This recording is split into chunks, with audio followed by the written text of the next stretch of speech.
All right, everybody. Hey, Dixie Thumper, can get out here today and do a little bit of testing while I have the time. Just was able to bring out a few things. I got the TAC 79 with me, the Cobra. I did find my laser range finder so I could get an exact distance on the range here. That's just my batteries for my camera. I got my camera here. I'm gonna set it up, try to get it dialed in out there. That point right there in the center is 185 yards. Right here to the other side of the river is 77 yards. So it doesn't look that far, but it is. I laser range find it 3 times and then tested it against the dock here. So it's actually reading properly. So yeah, so that point's what we're aiming for, the little point right in the center of the screen right here. If we can get it out to there, we're looking at 185 yards, which is pretty damn good, I think, for 37 millimeter. These are all 37 millimeters, loaded up in my Brit DPM bandoliers. I do have these on eBay. They're brand new. Mine obviously is used. Not really used, it's new, but I've opened it. So, and then this one is just another one I've had for years. The rounds I'm going to test today, they're all chalk filled, glue backed. They're different rounds. These are the steel lined base that I built. So basically they use a washer in the bottom, and they have a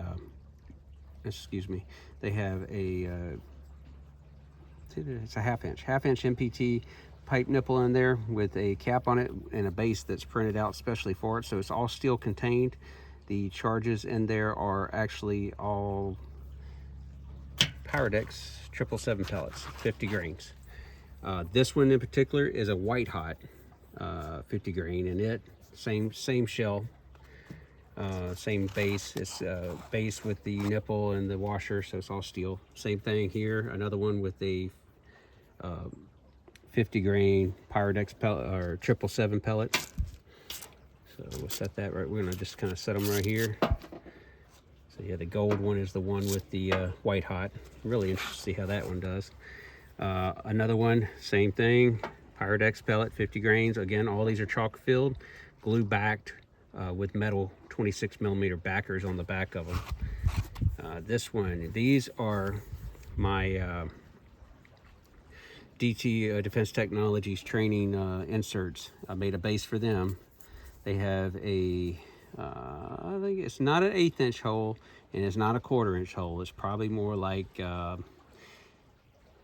3/16, maybe. Yeah, it's probably about 3/16, maybe a little bit more.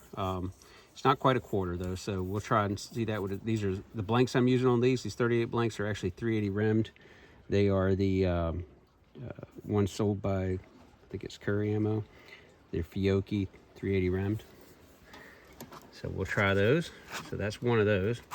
These are my BUTR MILC 3.0. These are the proprietary blank with the bullseye charging at 5.5 grains of bullseye. All these have 5.5 grains of bullseye in them. There's a 6 grain charge there that I want to try. So we'll see how the 5.5 does first. 5.5 is kind of became the standard for smokeless powder cartridges for 37 and 40. Another one, same thing. These are made from the brass, flange brass with a special locking nut, and they have a fitting in there that's 1/2 inch MPT on the bottom and 3/4 inch MPT on the top with a nut that locks them in on top. So we'll go afterwards. I'll kind of show. I've shown a couple videos the insides of them, and this one's got some hot glue on it because it just standing off a little bit. So it's all good though. Again, hot glue backed with the metal 26 millimeter disc. Same thing, 5.5. And this one is the same as these, but this one does not have the flange. This is without the flange. It's just the lock nut. and all the other pieces are identical to that inside, but it's, like I said, it's without the lock nut, but it's thinner. So if you got this one is 2 millimeter thick, that's 2.5 millimeters. So basically it depends on what kind of launcher you got. They'll all work pretty much in the TAC 79.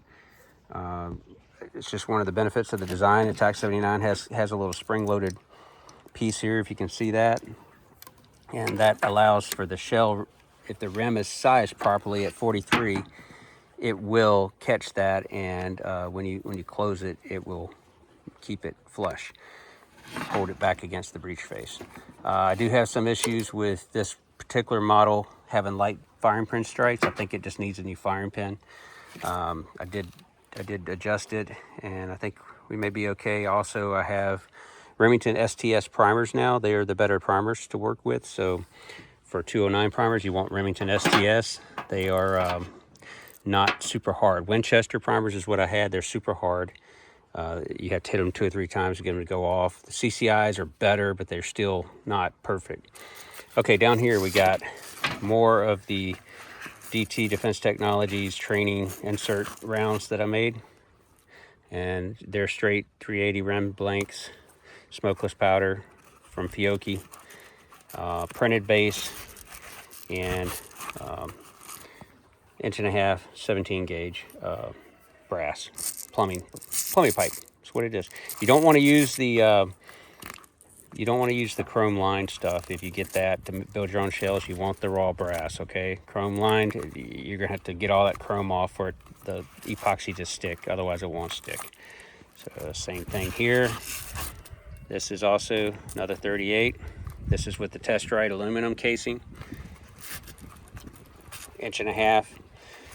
I have a video of all the different styles of tubing that you can watch, and it'll tell you. I break down kind of the differences. These are, I want to say 0.036 or 0.36 maybe. I don't know. 0.036 or 36. I forget.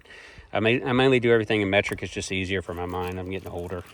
But anyway, so those are those 4. This is Bengles bullet. It's his milk integral system. To be fair, I just have a blank in it. I do not have the piece of aluminum for the gas check in there, because I actually don't have any aluminum cans in my house. I don't use them. I use bottles and plastic, unfortunately. So that's something I'm going to test it as is, and then I'll come back and test it again later. So don't take whatever range I get out of this, because it may perform poorly, because it's not going to actually reflect the actual high-low chamber pressure. So that's kind of what I got. I'm going to get the camera set up, and I'm going to try and edit all these together. And it'll just be the camera down here at range. So anyway, we'll give it a whirl.